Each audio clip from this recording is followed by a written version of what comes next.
Brought to you by GTA. We start with you.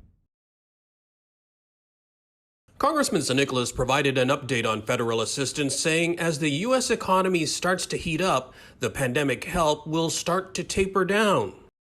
PUA sunsets in September and we are not in full recovery mode, we're going to have a very, very serious economic problem with resources drying up federally and with our local economy unable to pick up the slack.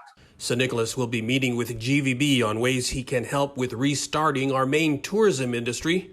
But we could be in for a slow rebound as our main source markets are well behind with their vaccination programs. That's why he's urging residents to spend wisely.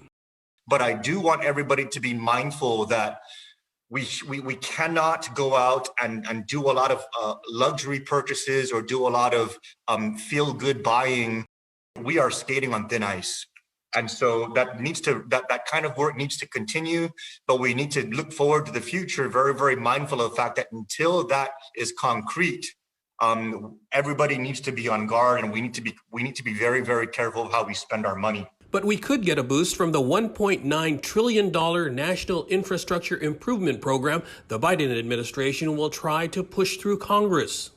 It's difficult for us to have a firm number at this time of what portion Guam will receive, but we're looking at working to get as much of our formulaic funding from that as possible, so it'll all be percentage based.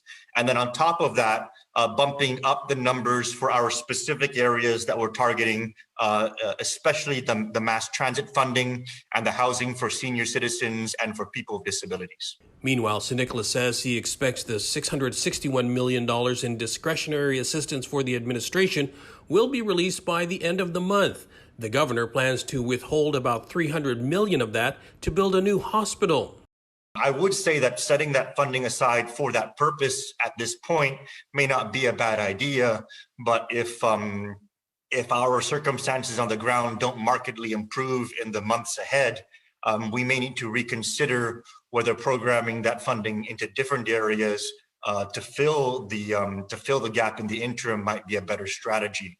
San Nicolas expects to return home later this month when he will also deliver his State of the Congress address. For Guam's News Network, I'm Nestor Lecanto.